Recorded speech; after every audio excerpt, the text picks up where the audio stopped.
तभी मौलाना फजल रहमान की जानिब से तहरीक इंसाफ से एहतजाज को मौखर करने और हुकूमत से आईनी तरामीम को मौखर करने के मुतालबों को भी बज़ाहिर ज्यादा खातिर में नहीं लाया गया है। इन तमाम मामलात पर तफसीली गुफ्तगू करेंगे। प्राइम में हमें ज्वाइन किया है मुस्लिम लीग नून के सीनियर रहनुमा सेनेटर नासिर भट्ट साहब ने, जबकि तहरीक इंसाफ के रहनुमा शुएब शाहीन साहब भी हमारे साथ प्राइम में मौजूद है। और हम जो शहर के अंदर सूरत हाल है उससे मुतल्लिक हम दुनिया न्यूज़ के नुमाइंदगान से भी बात करने की कोशिश करेंगे। चूंकि सिग्नल्स का जरा मसला है, हमारा राब्ता नहीं हो पा रहा, कोशिश करेंगे आपको ग्राउंड सिचुएशन बताई जाए कि इस्लामाबाद के अंदर लाइन ऑर्डर की सिचुएशन इस वक्त क्या है। चूंकि 12 बजे से फौज की तैनाती इस्लामाबाद में कर दी जाएगी।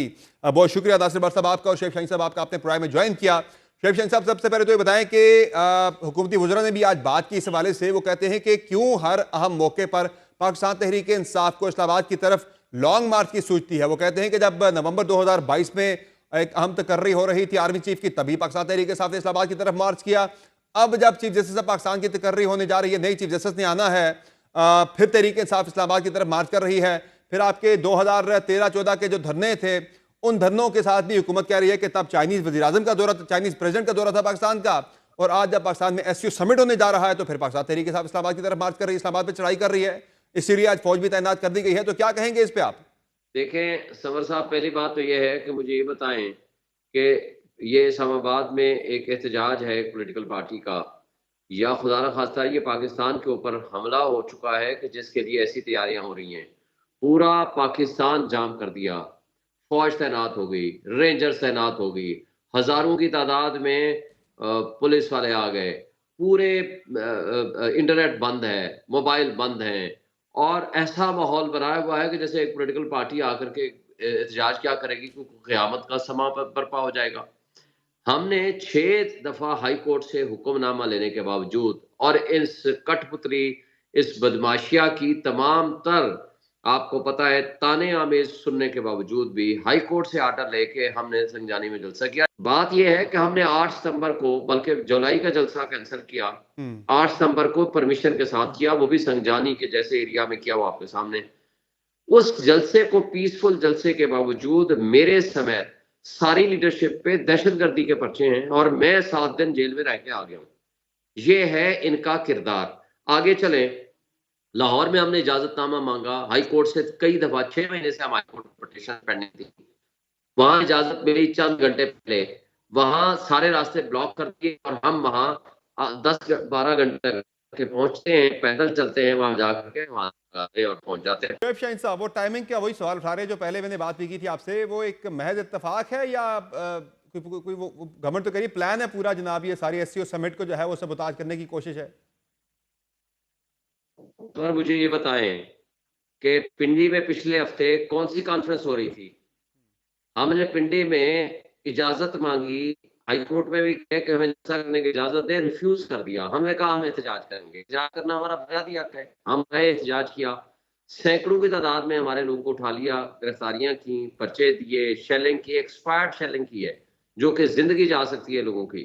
अच्छा, उसके बावजूद आपने देखा किस अंदाज से कोई एक बंदा भी हमारी तरफ से जख्मी नहीं हुआ, और 80 साला बुजुर्ग खातून को वहां से भी गिरफ्तार किया और आज इस मजमे से, इस डी चौक से भी गिरफ्तार किया। और मुझे बताएं, अलीमा या बहन और उस्मा बहन और तीसरी बहन उनकी आई है इमरान खान की, वो इंतजार करने आ रही हैं। हम वो कला को इंतजार करने जा रहे हैं। भाई हम हैं सिर्फ और सिर्फ अपना पीसफुल प्रोटेस्ट करने।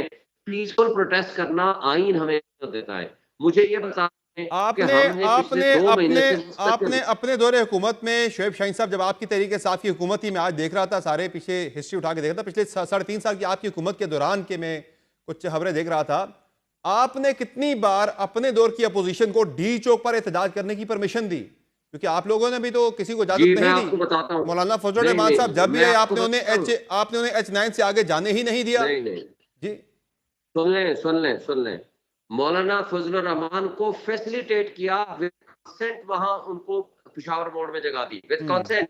आप सुप्रीम कोर्ट का फैसला भी उठा रहे, लोग गए थे कोई सुप्रीम कोर्ट में कि जनाब ये रास्ते रुकावटें पैदा कर रहे हैं, और 2 दफा आए।